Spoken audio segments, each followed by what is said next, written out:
Welcome to another episode of the Victory Podcast, driven by Audi. I'm your host, Keely Eure, joined by my co-host and former USC quarterback, Cody Kessler.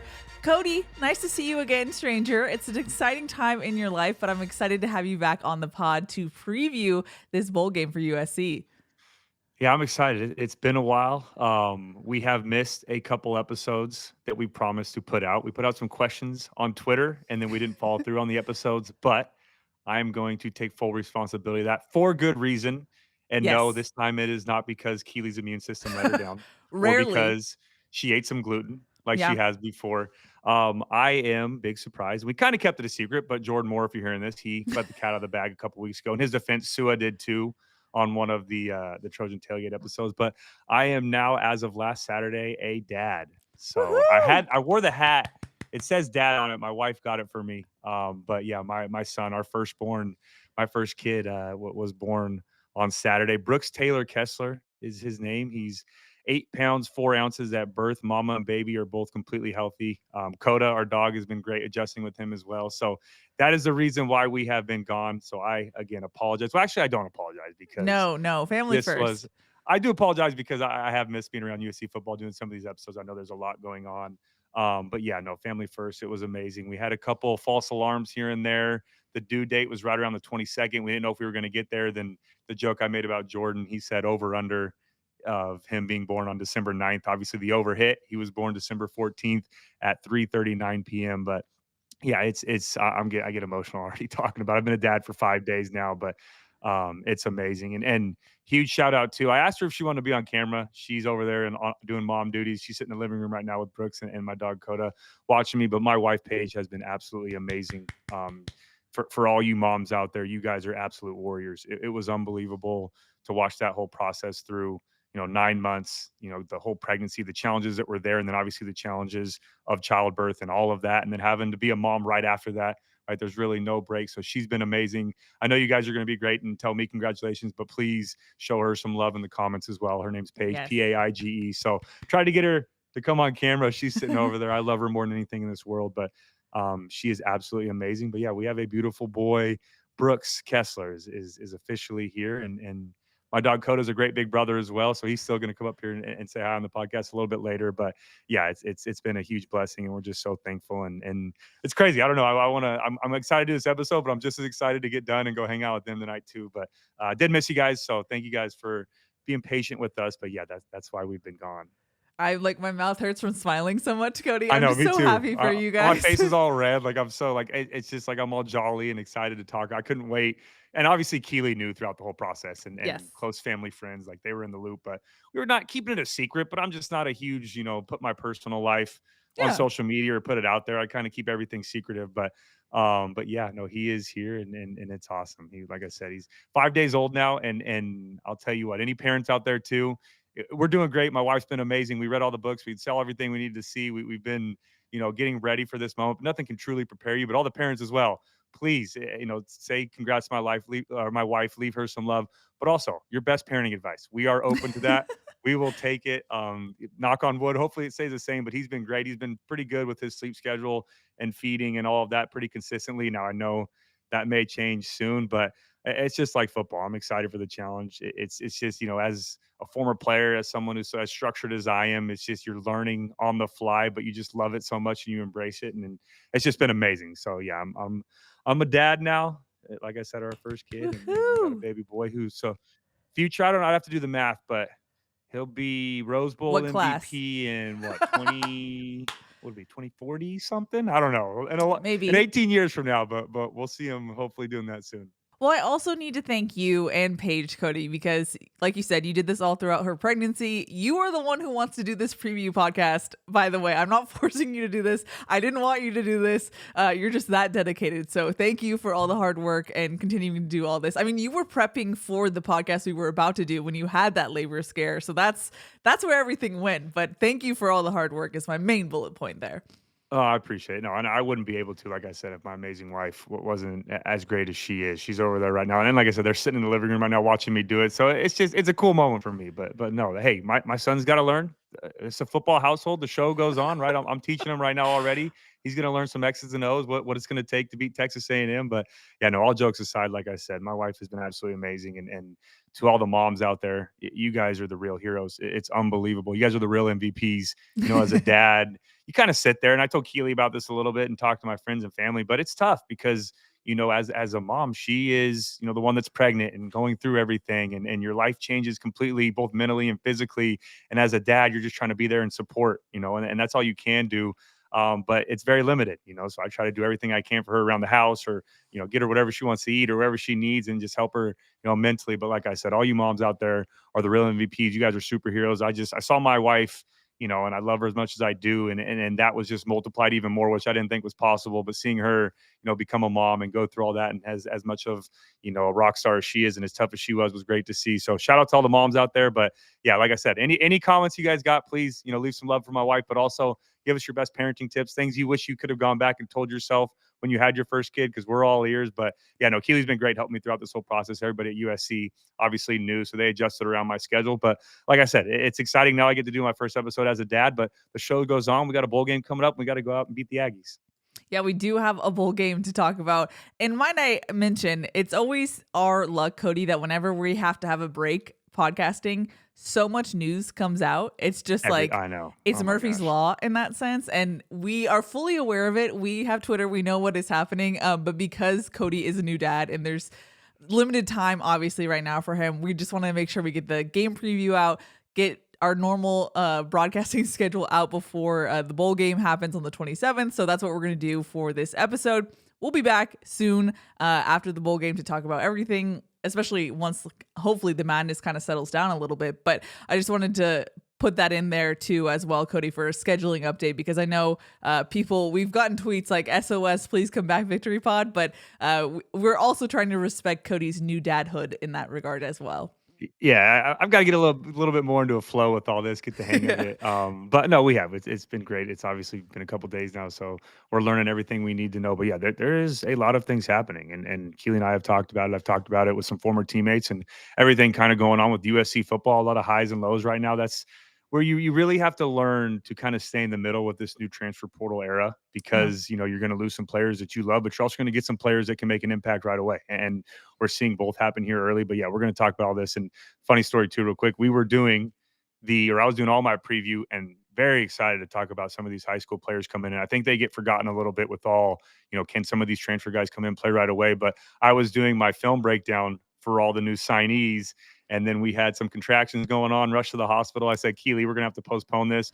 A little bit of a false alarm, but then it happened right after. And like you said, you were like, hey, just go take care of that.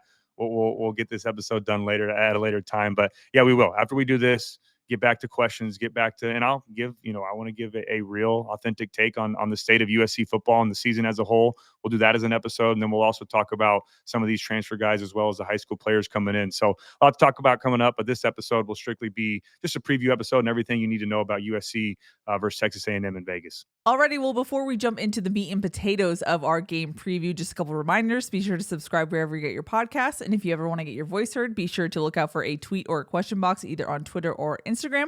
Our socials are Victory Pod USC. You can also send us a text in the description of the audio version of the show. It says send us a text. You can click on it and it will open up your messaging app. And that's how you can get a hold of us at any time, no matter whether or not we have a question box or a tweet up. So that's a good option for you as well. Alrighty, Cody, we previewed it. It's USC heading back to Vegas where they started the season. It's USC versus Texas A&M. And I just got to give you a shout out. And I don't know if you had obvious bigger things happening at the time, but Jordan gave you a shout out on Trojans Live because you are the Las Vegas Bowl. Not only were you a game MVP, you are the record holder for the Vegas Bowl. I don't know what exact record it is.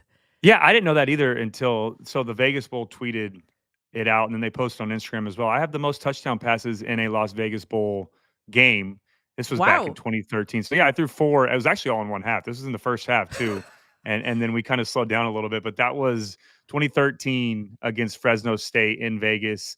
That was the season where we, obviously the Lane Kiffin, and then Ed Ogeron took over, then finished with Helton, and then Sark gets hired. So it was a crazy year, but yeah, it was great to finish that year off with the win in Vegas. And like I said, it was cool for me too, because that was against Derek Carr. at the time. So we Right. were both from Bakersfield. It was the quote unquote Bakersfield Bowl, and Yeah. everyone from Bakersfield drove out to Vegas to watch the game. But yeah, so I was MVP of that game. That really helped me too. And we'll talk about this when we get maybe a little bit more into the thick of this episode. But how important these bowl games or these bowl games can be to kind of spring forward or skyrocket you into a bigger role the next year. Because Sark was coming in. There was a couple guys behind me that were going to compete, and I really, that's my first time playing in front of Sark. He wasn't coaching, but he was up in the press box, and I had to go out there and perform and show that I can compete to keep that starting role the next year. But yeah, that was a fun game for us. We ended up winning 10 games that year. That was a crazy season, but yeah, it was nice to finish it off with a big win. Now that, no offense to the Vegas Bowl, at the time, I don't remember exactly what stadium that was, but it's nowhere near Allegiant Stadium, so I'm a little jealous that they get to play there. And this is also the second time they're playing there. Well, third time if you count the Pac-12 championship a True. couple Yeah. years ago. But yeah, the game has changed a lot since then. But yeah, 2013, I was the MVP and I guess a record holder in that football game. Well, in that sense, Cody, it's pretty fitting that you're the one previewing this bowl game. And it's funny, we talk about so much news that's happened with USC. I haven't really been able to talk to you at all, obviously. I haven't even talked to you about how you feel about USC getting this bowl game. I know you just talked about the importance that a bowl game can have for players and a team as a whole as far as momentum. But overall, how are you feeling about Vegas Bowl and USC heading into this bowl game? Yeah, I mean, it's a two-part for me when it comes to this answer. The first part, and something we talked about, is the younger guys getting a chance to show what they can do and really put some good things on tape going into next season. And it's unfortunate too with the transfer portal, the timing of it, because some of these older guys or these veterans or these impact players have to put their name into the portal and they don't get to finish the season with their team because of how early it opens, right? And if you don't go to the portal soon enough, then those spots are going to get taken. So that's a difficult part of it, and I understand it from that aspect. Now, it's just frustrating because you have these guys that put blood, sweat, and tear. And as a player, and I'm thinking back to when I was a player, that you put all this work and this effort into all off season and going into the season and the grind of college football, and then you don't get to finish strong, with your teammates and the guys that you played with all year long. So that's frustrating. Then you have some older guys that are sitting out getting ready for the NFL. I understand that, but it's just unfortunate that you don't finish the season with the guys you started the year with because of the timing of the transfer portal, the NFL Yeah. draft, all of that. But it does open the door for these younger guys. You have to treat this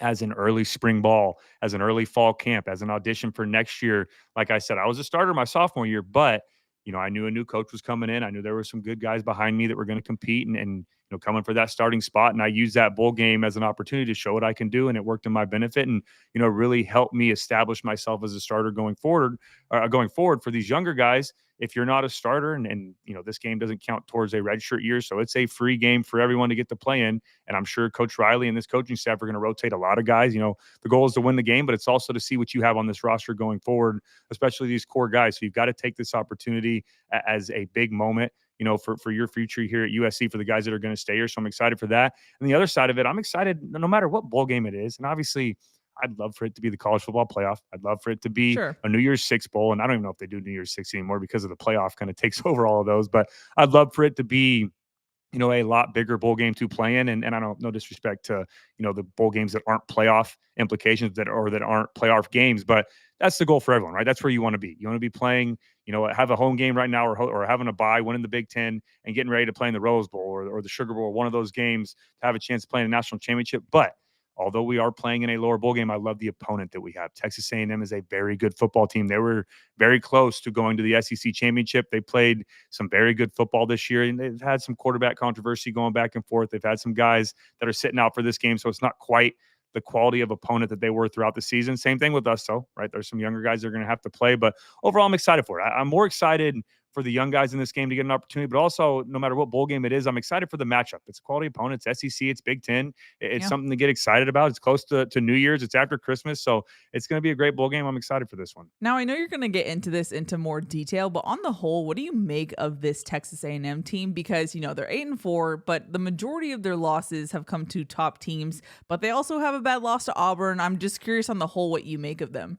Yeah, this is a good football team, and it's like some of the games we previewed before this year. Their record doesn't tell the entire story. It's kind of similar to us at USC, and I know there's been some frustration this season, but you have to call it how it is, right? We've led in every single game in the fourth quarter, except for Notre Dame, the last game of the year, with a chance to win that game. Yes, we're 6-6, but we very easily could have been an 8-4 football team, a 9-3 football team if we find a way to win some of those close games there at the end. Same thing with Texas A&M, right? They have a tough loss against Notre Dame to start the year. They lose to a very good South Carolina football team that some argued could have been in the college football playoff. And then they lose to Texas with an opportunity to play in the SEC championship. So you can't look past this football team. I know they're 8-4. That doesn't tell the entire story. It's going to be a great matchup. Two teams that are kind of in a similar position as well when it comes to wanting to get back to, that national stage of competing for conference championships, competing for national championships, that haven't really had that breakthrough, and they've had chances and seen glimpses of being successful, but they haven't quite got there yet. So it's a great matchup. I'm excited. And like we talked about in the bowl game, I don't care what bowl game it is, whether it's the first one of the year, or the lowest bowl game you can play in, or the college football playoff. This is another opportunity for this football team to get better and compete against a quality opponent. Alrighty, well, let's head into the meat and potatoes of this preview episode. I know you like to start with the coaching staff, Cody, so take it away. Yeah, I'm going to start with their head coach, Mike Elko. This is his first season as a head coach for Texas A&M. He's been coaching since 1999, 24-13 overall as a head coach. He's 8-4 this year with the Aggies. He was a defense coordinator at Texas A&M from 2018 to 2021. He then left to become the head coach at Duke for 2 seasons, where he had some success there. And then he returned back to Texas A&M this past season, replacing Jimbo Fisher after he was let go. Now, on the offensive side of the ball, their offensive coordinator is Colin Klein. This is his first season at Texas A&M as an offensive coordinator.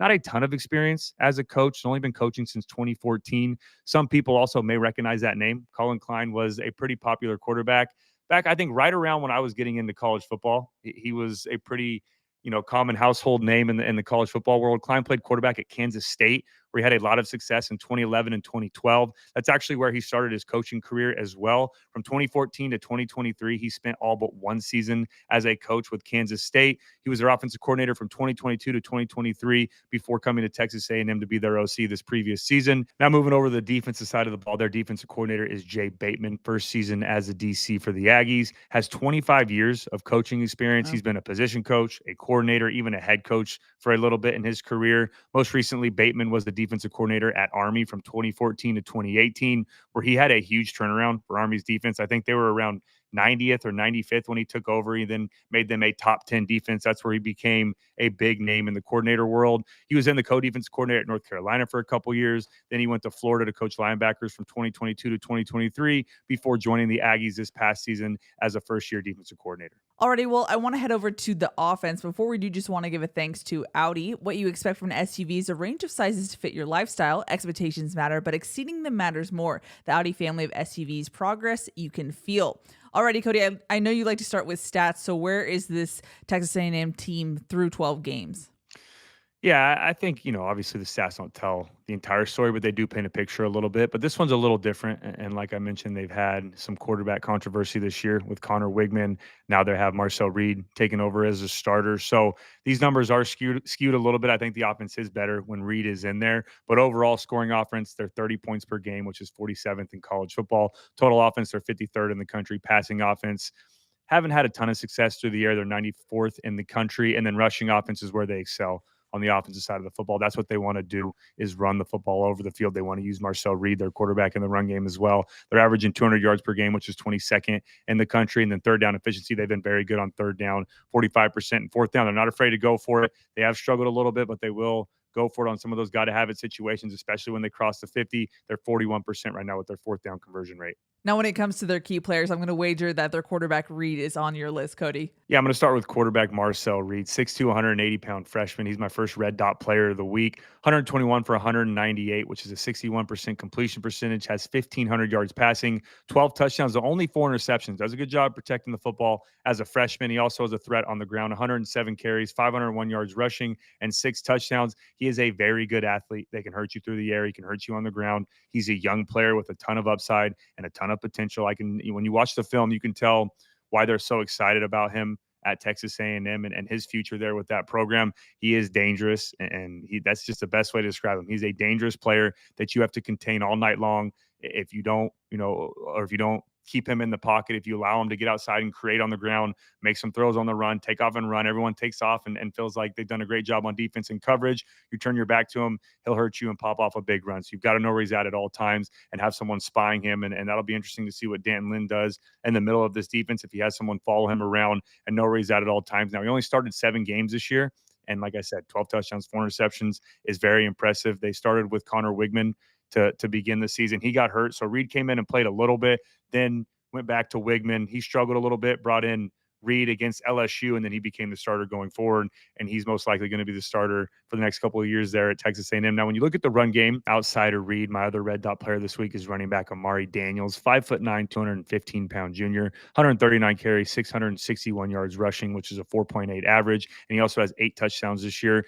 5'9", 215, which is a powerful downhill, low center of gravity running back, but he also can break at the distance. And he has great vision as a runner, a long of 71 on the year. So he does have that breakaway speed. Now, the Aggies did have a solid 1-2 punch with Daniels. And then also their other leading back was Le'Veon Moss. And that was actually their top back throughout the entire year, but he got hurt a couple weeks ago. He is out for the season, so he will not be playing in this football game. So the next back that's going to have to step up and we have to be ready for is a familiar name, is running back E.J. Smith, 6 foot, 215-pound senior. Now, I know Trojan fans probably recognize that name because he was at Stanford. He transferred there a couple of years ago or last year to come over to Texas A&M. He's the son of Hall of Fame running back Emmitt Smith.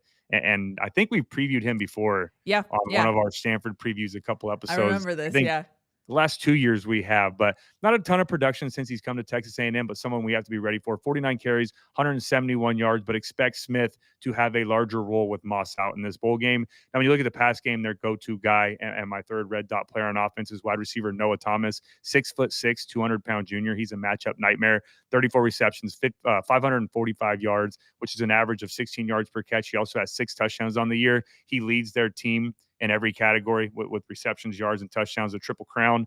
He's a tall, athletic receiver with good speed as well, a long of 73 on the year. So another guy that, 6'6", 200, you think, okay, a possession receiver, not going to hurt you with top-end speed, but he does have that breakaway speed. He's a long strider. He's a two-stepper, like they call him. Every 5 yards he covers, or 2 steps covers 5 yards. So he has that tall, lanky breakaway speed. So we've got to be ready for him. We can't let him get on top of our defense. And then the other guys to pay attention to are wide receiver Jabre Barber, 5'10", 180-pound senior, a little bit more of their smaller athletic receiver, 31 receptions, 333 yards, 1 touchdown, has 7 rushing attempts as well. So they like to use them in the gadget plays, the end arounds, the reverse plays. So be ready for him in the run game. Also, their other wide receivers, Ja'Day Walker, 6'4", 205-pound senior. So you have 6'6" Thomas on the outside to the left or right. And then opposite of him, you have Walker, who's 6'4", 205. So it's going to be a great matchup this game, but we have guys that are bigger on the outside, right? We have John Humphrey, we have DeCarlos Nicholson, we have some taller DBs on the outside that can cover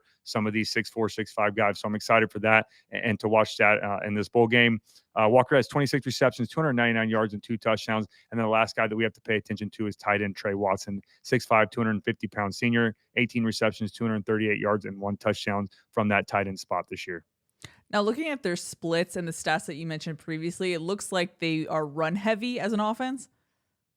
Yeah, this is a spread offense that loves to use pre-snap movement. They love to show you empty looks. They like to move guys around. They try to confuse you. They do these empty looks to spread you out, right? Are you going to cover down outside and widen your nickel and your will linebacker, or are you going to stay in the box and not cover down outside and they can kick it out? But they like to do that so they can create a light box, right? They want to get just Easton Mascarenas or your Mike linebacker in the box. They can have 5-on-5. They can use Marcel Reed in the run game. They can use, some of these end arounds. They can use their running backs in the zone read. But like you just mentioned, they want to run the football. That is their MO. They are 39% pass. They're 61% run this year. They want to find a way to run the ball. They're not a pro-style offense. They're not going to get under center and go downhill power run game with a fullback or multiple tight ends the entire game. Colin Klein, their offensive coordinator, does a great job of using Reed in different packages, of bringing different players in there. And like I said, just a ton of pre-snap motion. It's back to the Minnesota game. When we talked to Lynn that week about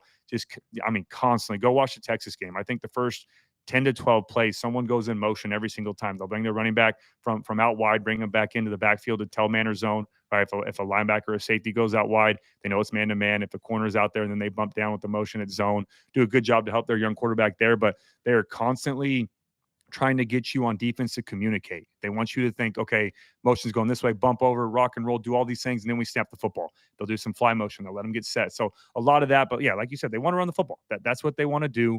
They want to be able to go downhill. They want to be able to get Marcel Reed on the edge, get some of their running backs on the edge, and they want to wear you down that way and then find some explosive plays through the air. Now, like I said, it's not pro style, but they will show you some unique looks. Colin Klein, their offense coordinator, does a good job of mixing things up. As soon as you get comfortable with these four wide and these spread type looks, they'll get to short yardage. They'll bring in a three tight end look. They'll go overload with the offensive line where they'll bring their left tackle, put him on the right side, bring an extra tight end and put him on the end of the line. And then they'll put another tight end in the backfield, almost like a fullback, and then run downhill and then go design run with Marcel Reed. They'll try to wear you out in those short yardage situations. But yeah, it's an offense that constantly tries to keep you guessing. It doesn't want you to get comfortable, wants you to keep trying to figure out what's happening. And then they want to play fast and try to confuse you on the defensive side of the football.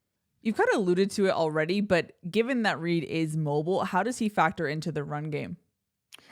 He's a good athlete. He really is. I mean, he's fun to watch. I mean, we're playing against him, and I can't wait to watch him in this bowl game next Friday. It's going to be a lot of fun. It's going to be a great challenge too for this USC defense. We've talked about before, not so much this year, but in years past, and some of the personnel is the same. We've struggled with those running quarterbacks, and Reed is probably going to be one of the best we faced in that category. And we just faced one last week, or not last week, but last game in Riley Leonard, and he hurt us a little bit on the ground, especially in that third quarter. So we've got to be ready for that. But they'll use him in multiple different ways. The most obvious is his own read, right? Let him read that defensive end. If Cam Fountain or Jameel Muhammad, any of those guys crash down too quick, he's going to pull the football and get on the edge. You have to be ready for that. But they also, like I said, like to spread you out. And there's a couple plays against Texas where they motion their running back out in the fly motion, and they'll send them, pull a linebacker out with them, take one step, pump fake, and take off. Just use him in design quarterback draws, design quarterback runs. They just want to get him in space. And then the last thing they'll do is roll him out.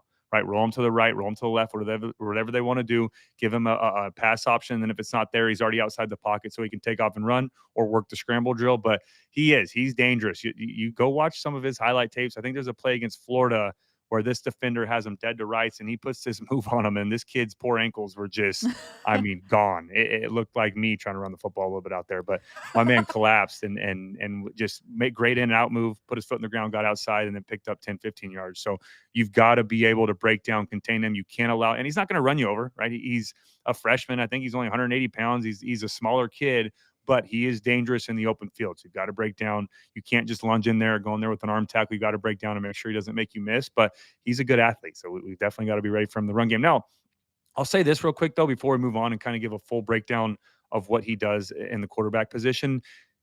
I know we talked a lot about their run game, but they can't throw the football, right? They do like to throw the football around too on offense, especially I think playing against this USC football team. I expect us to throw it a lot this game. Who knows? Maybe Brian Jackson steps up. I'm excited to watch what he can do, but we're not going to have Quentin Joyner. We're not going to have Woody Marks in this game, right? Where it's Amarian Peterson and Brian Jackson, two younger players. I think he's going to let Jaden Maiava let it rip. Coach Riley's probably going to let him go out there and throw the football around. So this Texas A&M offense can throw the football around and keep up. They have very good receivers on the outside, physical playmakers. They love to give them those 50-50 throws and give them a chance down the field. They love to find explosive plays. Go watch the LSU game. Reed throws an absolute dime on a post ball over the top. So they have guys that can get behind the defense. But overall, this is a team that wants to run the football and take away your will and get their athletes out in space. Well, given what you just described, how would you evaluate Reed as a thrower?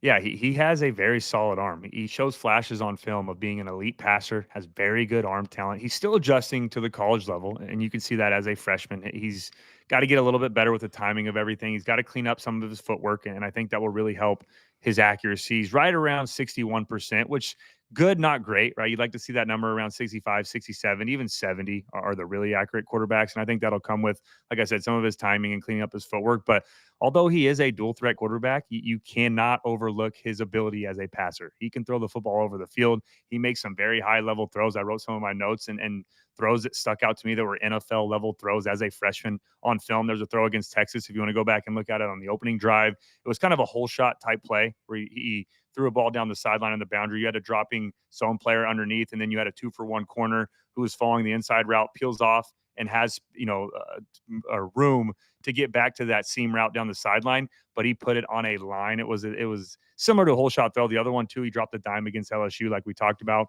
This was a post route from the outside in between two defenders. I mean, there was only a 1-by-1 box to drop this ball into the bucket, and he put it perfectly on the run to his receiver. But the most impressive throw to me was the 70-yard touchdown against Florida. If you want to go back and watch that one, he starts rolling left. There's a wheel route down the sideline, flips his hips and he's a right-handed quarterback, rolling left, flips his hips, and has one of those Aaron Rodgers type jump throws where both feet come off the ground and he just rips it, drops it in the bucket for a 70-yard touchdown down the sideline. There are So many throws that pop out at you on film. Now, the other side of that, like I said, sometimes his footwork gets a little bit off and that disrupts his accuracy and things that he can clean up. But when he's in rhythm and he's making some of these athletic plays and letting the football rip, he is very dangerous. I'm also very impressed with his decision making. That's a big thing for me when you're a freshman. And we've talked about it with Jaden Mayava, Yeah. right? He's Yeah. kind of in this category. And we've seen flashes of how good he can be. Him and Reed are similar in that sense of knowing when to make the hero play and knowing when to throw the football away, or trying to do too much and trying to force some throws.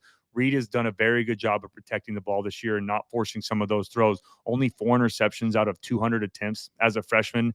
I will take that number any day of the week if I'm an offensive coordinator, if I'm a quarterback coach. That is winning football. That is something that shows you a lot of promise for his future and the potential that he has. He will give you some opportunities. Don't get me wrong. He's still a freshman. He'll put the football in harm's way a couple times, but not a lot. Not as much as you expect from a true freshman or a redshirt freshman. And that's impressive. I think that's what's helped him take over and keep that starting job. And then, the other side of that is he does a great job of going through progression. He doesn't just pick and stick. He's not one of those freshman guys that's going to come out there, lock onto one guy, and then, okay, I hope he doesn't, or I hope he gets open. If he doesn't, I panic or I take off and run or I try to force another throw and go to scramble drill. He'll go from 1 to 2 to 3. There's a play against Florida where he starts left, goes 1-2, and then finds the back end cut or an over or deep seam route on the backside for a touchdown. So that's, for me as an evaluator, when I'm watching young quarterbacks, that is high level stuff. Now, how does Lynn handle this? That's the biggest question for me. I think he's going to light him up this game. I That's think what I he's was going going to to ask be. you. Is that your next question? It is, because it's such a fascinating matchup given the fact that you described as he's a good decision maker. If you're Lynn, you want to confuse him. So how, you got to turn it up and make sure that you really do confuse him in that sense, right?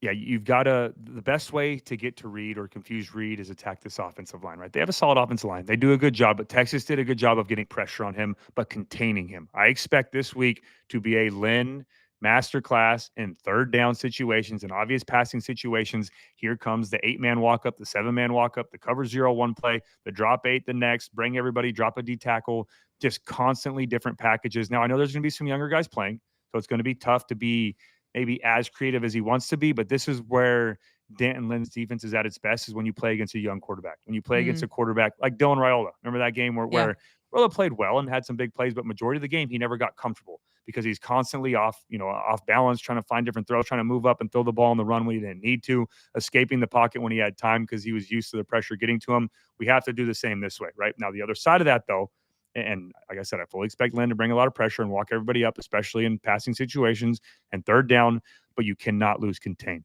This cannot be a game to where you're not worried about a quarterback hurting you with his feet. So you bring the house and you don't have anybody spy. You have to have a spy this game. You have to keep contained on the outside. You can't just pin your ears back and go crazy and forget about Reed as a runner, because if you do, especially on third down, he will hurt you. And especially when you play man to man behind these 7 or 8-man pressure looks, he will absolutely hurt you in those situations. So we've got to be great, not only with our pressure looks and communication, but also in coverage and those secondary plays with the scramble plays or the takeoff and runs that Reed will do when the play breaks down. But it's exciting. I'm excited for this matchup. This is going to be great to watch.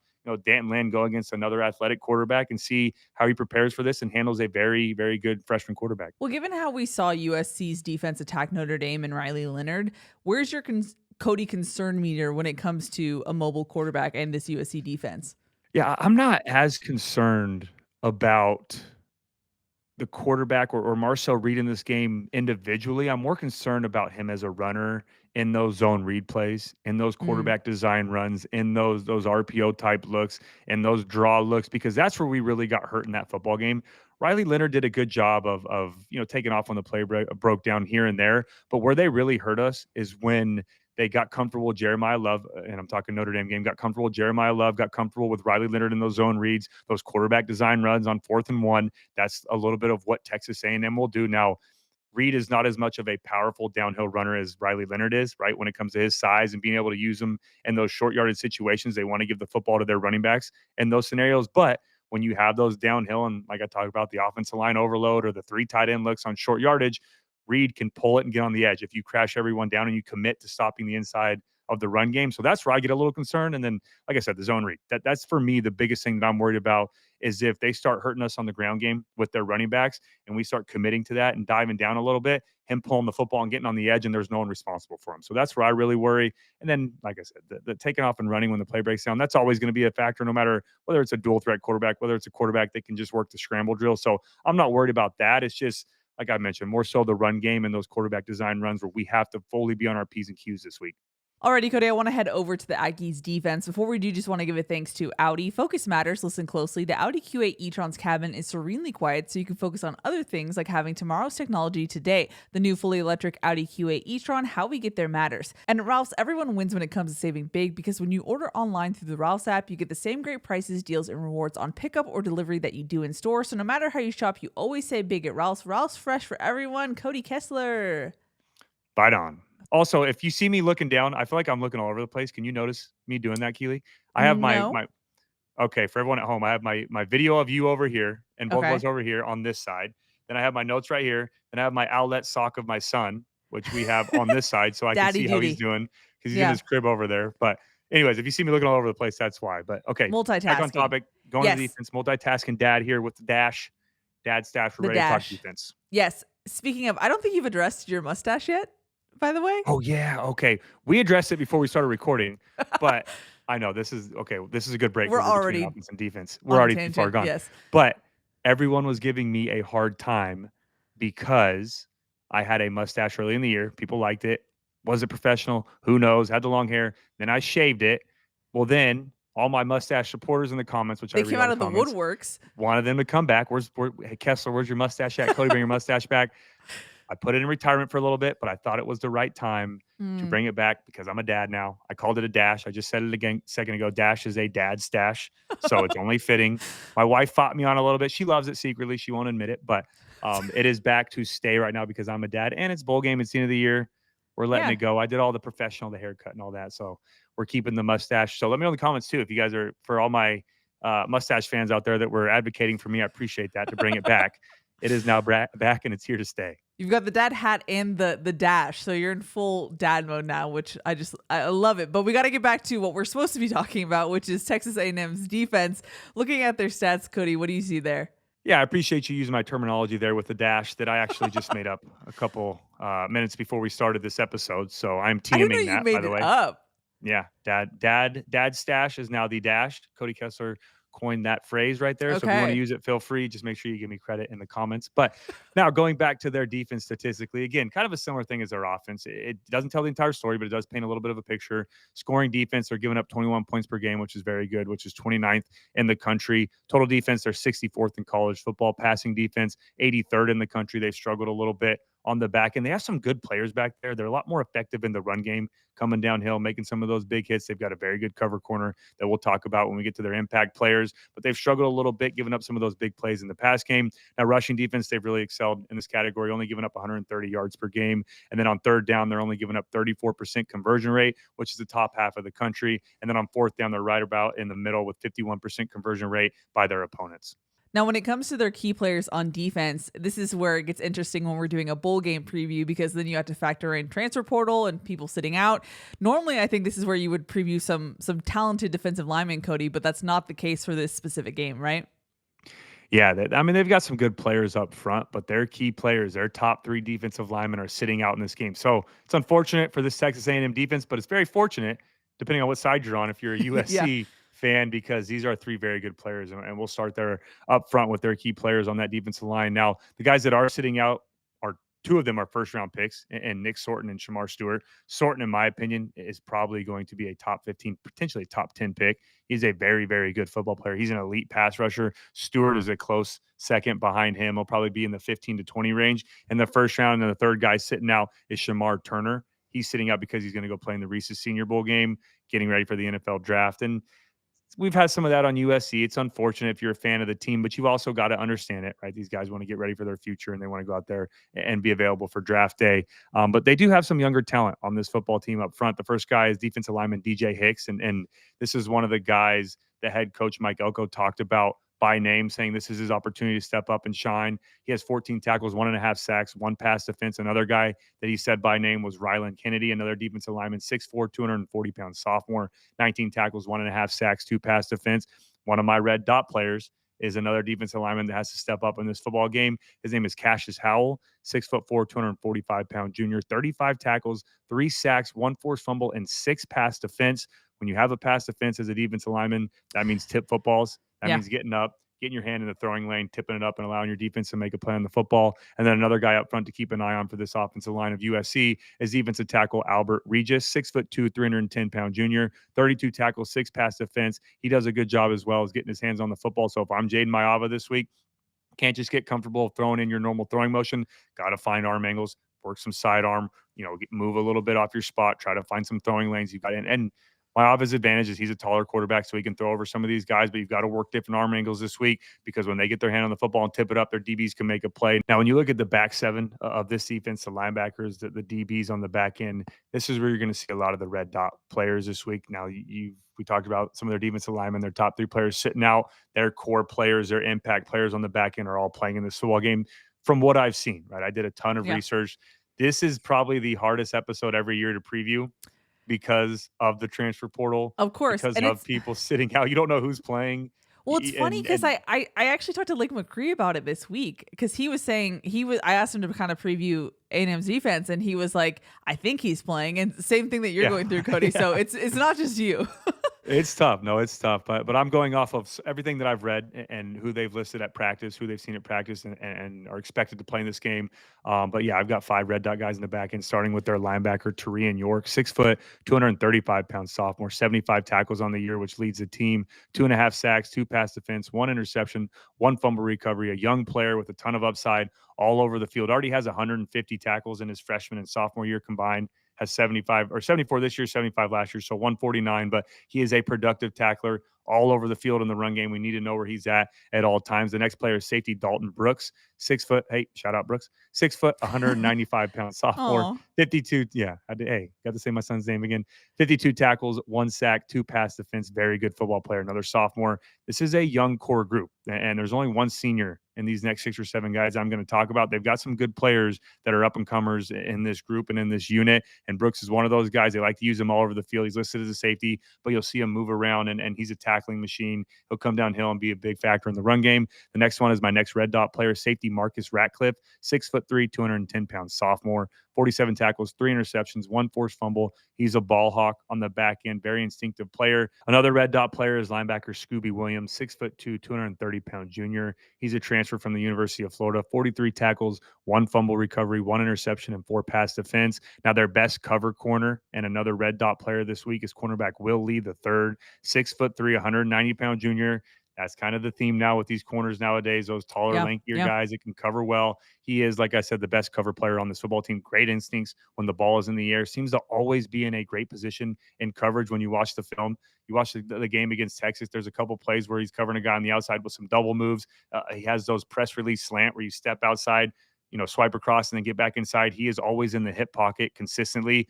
Like Dion Bailey, our former co-host, used to say, he's sticky. Yep. He's always close to the receiver when he's in coverage. So he does a great job there. 42 tackles, 1 forced fumble, 2 interceptions, and 10 pass defense, which got to be one of the best in the country. That's very high up there. He does a great job. And he's done it year in and year out. He's a very good player with a great track record. Had a 93-yard pick 6 against Texas. He's always around the football. So if I'm Jaden Maiava, I'm still going to take my shots. I'm not going to throw away from him, but if he's on the right or left, I'm going to peek maybe pre-snap and see where he's at to know where to go with the football. Now, a couple other guys to pay attention to is cornerback Des Ricks, 6'1", 195-pound freshman, 18 tackles, 2 pass defense, 1 interception. Safety Bryce Anderson, 6', 190-pound junior, 22 tackles and 1 interception. And then my last red dot player of the week is nickel defensive back BJ Mays, 6'1", 195-pound senior, the only senior out of this back end of this group that's their core players. He has 22 tackles, 1 fumble recovery, 3 interceptions, and 4 pass defense.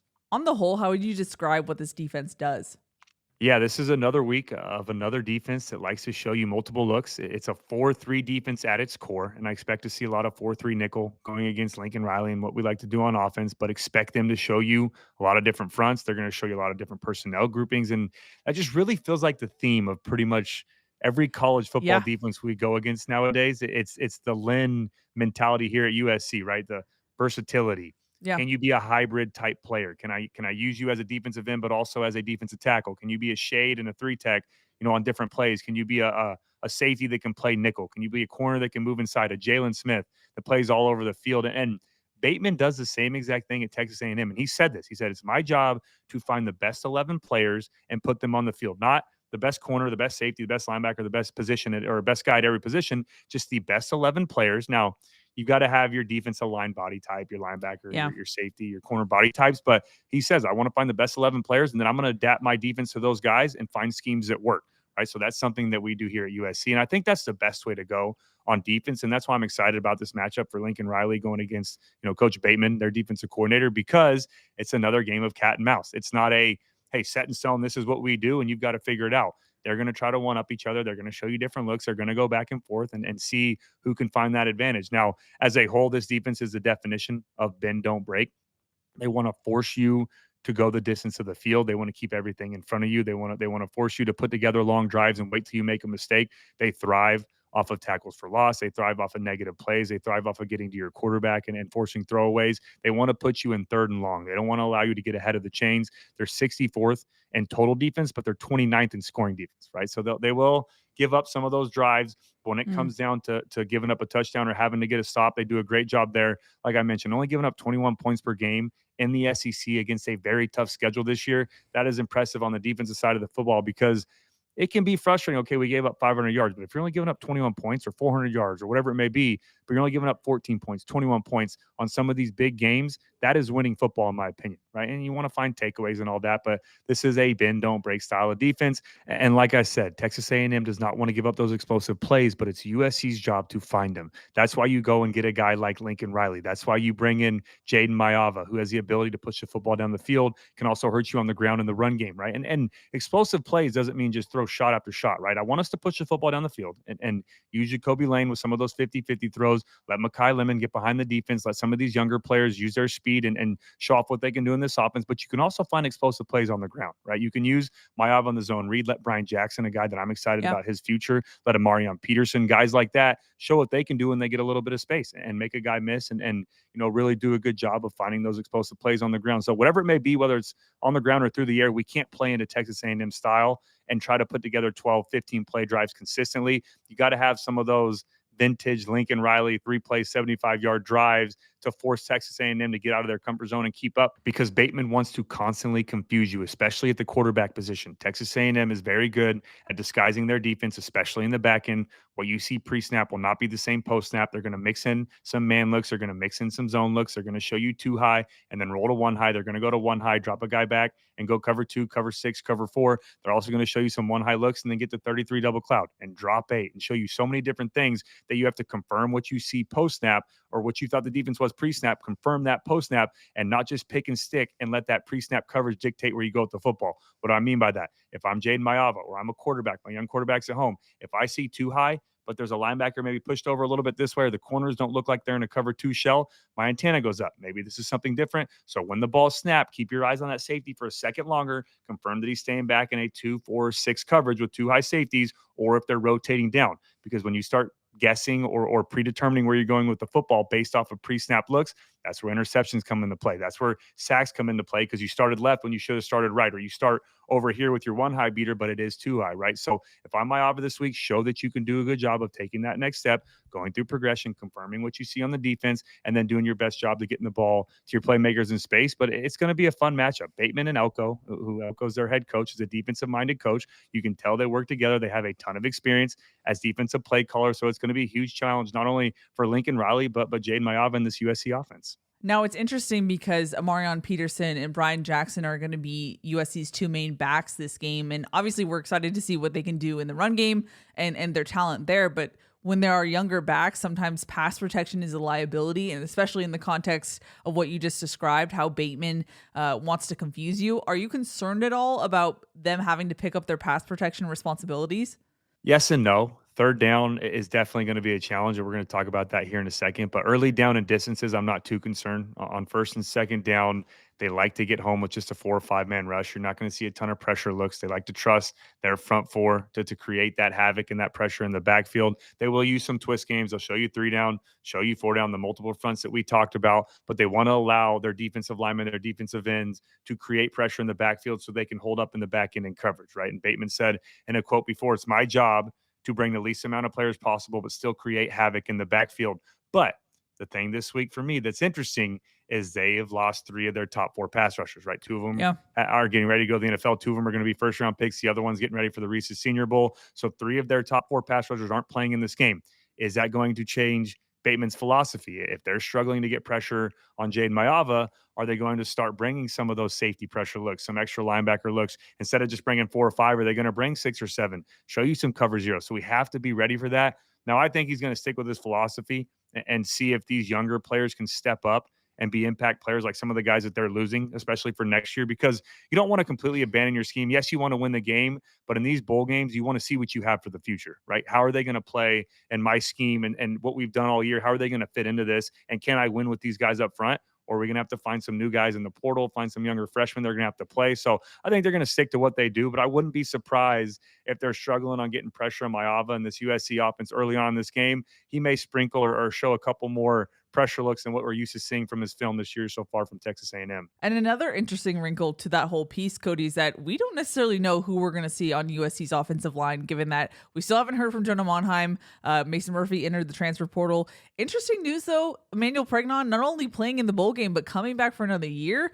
A great pickup for USC in that on that front. So yes, big news, and we'll talk about that again in another episode. But we don't really know who we're going to see on USC's offensive line. So the battle in the trenches is going to be an interesting one to watch.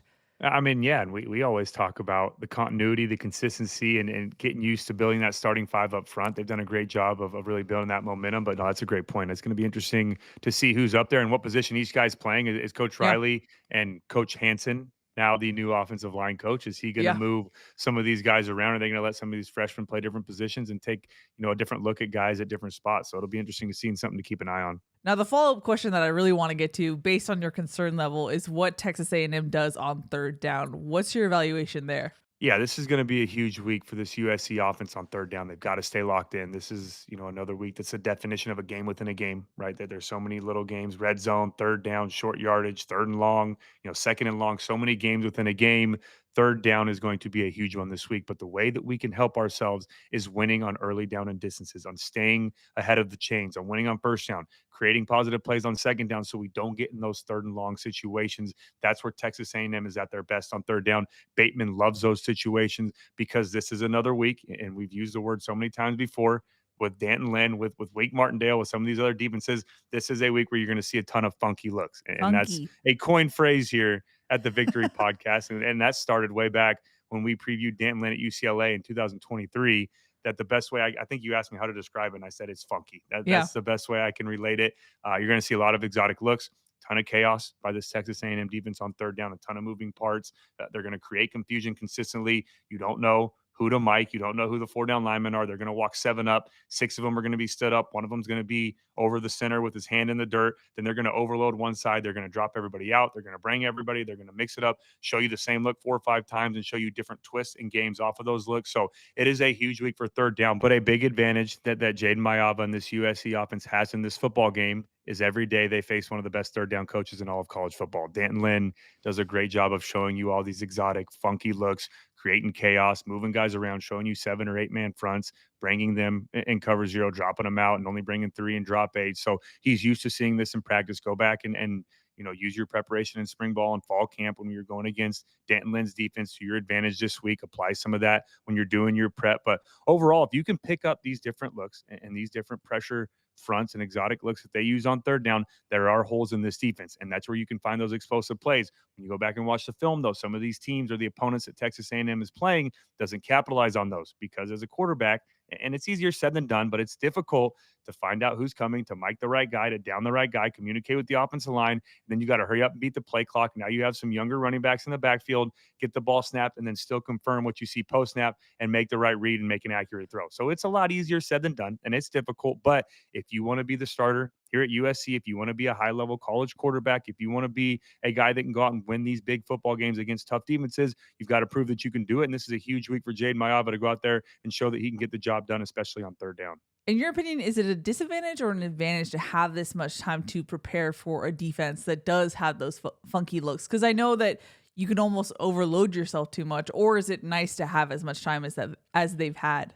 Yeah, I think it's an advantage. I think just the time that you have, I mean, first and foremost, like we talked about, use it as self-scout right before you even prepare for your opponent during this bowl week prep is go back and watch the film from the season, things that you can learn on, things that you can do better, things that you really, want to work on to take that next step and work on that the first half of this bowl prep. And then when you start preparing for your opponent, I think it is important when you're facing a difficult defense to have more time. For me specifically, I like to, not leave any stone unturned. And some guys may call that over preparation, or confusing yourself, not allowing yourself to play fast. But I thought I did a good job of compartmentalizing everything to where I knew that, okay, if I've seen this look before on film, I know what to go to, although it may be, a lower percentage look that they like to use in games, but I know that I've seen it before. The worst thing that can happen is get into a game and not be prepared and not have an answer for some of these looks, or, they're going to show you some things that maybe they haven't seen on film before. Just make sure you have a go-to thing to get out of those situations, right? Okay, I've never seen this look before. I'm just going to go Roger, which slide the line completely to the right side, double slants backside and throw it. If it's there, take it. If not, throw it away. Go watch the tablet on the sideline and have an answer going forward for those in-game adjustments. But I think it is important, and I think it's a positive to have more time, especially as a quarterback, to prepare for all the different looks that you're going to see. Now, you prioritize, their high percentage plays. Hey, they run these plays 50 to 60% of the times, as opposed to these different looks, maybe 5 to 10% of the time. Spend more time on, the higher percentage plays, but also don't neglect the other ones down low. So I think every quarterback's different. That's a good question. I mean, I'm sure if you ask former quarterbacks, current quarterbacks, the same question, they probably have a different answer. But for me, I like to watch a ton of film. You know me, I'm a football nerd. So I try Yeah. to watch a ton of different plays, not to where it gets too much overwhelming, and to where you're thinking too much and playing slow. But I like to pretty much see everything so that when game time came, it became easy for me and I had an answer for every situation and know what I could go to get out of it, especially on some of those lower percentage plays that you don't see a whole lot. Alrighty, Cody, let's look at the game as a whole. It's time for the USC Man School of Pharmacy prescription to win, the keys to the game for USC against Texas A&M. First up, start fast on both sides of the ball. Yeah, USC had just under a month to prepare for this game. You have to come out and be ready to go. They cannot afford to start slow against a very good Texas A&M football team. The Trojans have to dominate this game in all three phases, from opening kickoff to the final whistle. Second key to the game, contain quarterback Marcel Reed. Yeah, he is dangerous as both a passer and a runner at the quarterback position. He is at his best, though, when he can get outside of the pocket and create some big plays with his feet. Coach Lynn and this USC defense have to account for him at all times and cannot allow Reed to have a big night. And the final key to the game is for the younger Trojans, embrace the opportunity. Yeah, it's that time of year where college football rosters are changing all over the country, which means it's a great opportunity for some of these young players to go out there and show what they can do in these bowl games. You have to have that next man up mentality and build that momentum going into the offseason. Now, normally, Cody, this is when we would do questions, but I made the decision to forego them for this episode just because, one, I want to make sure you get back to your family as soon as possible, but two, we've been MIA for a while, and I didn't want to just come back on the scene being like, hey, no explanation, please give us questions. So that's why we apologize. But overall, Cody, I just want to thank you again. You did not have to do this, but you chose to do it anyway. I know you are tired and you have a new family, so thank you. And I will give it to you so you can wrap it up and take us home for this episode. Yeah, and we've got some more episodes coming up now. And once I get settled in my dad's schedule, get the hang of this a little bit more. And like I said, my wife has been absolutely amazing. So if you guys can, please just show her some love in the comments. She's been amazing throughout this whole process. She's allowed me, while she's been pregnant and going through what she's going through, to still be able to come down and do Trojans Live, Trojan Tailgate, to do the Victory Podcast, all these other things. She's been a hero. But yeah, we've got some more episodes coming up at a later date, and we can be able, there's Coda hopping in too, but we can talk about, a lot of the things with this USC football team as a whole, and then what to expect going forward. But with that being said, I'm going to get off now. I'm going to go hang out with my son, my wife, my dog. My firstborn is over here. He knows that there's treats on the counter. So we can't forget about the true star of the show. and he's been an absolute amazing big brother. Yeah, we'll get one more. He's been amazing big brother. But Keely, seriously, thank you too for accommodating with the schedule. And everyone at USC has been amazing for all of that. But with that being said, love you guys. Fight on. Let's go finish off 2024 with a win. And then we'll talk some more USC football in the new year. Alrighty, you heard the man. Thanks so much for listening to this episode. We'll see you guys for the recap. That's Cody. I'm Keely. We'll see y'all next time.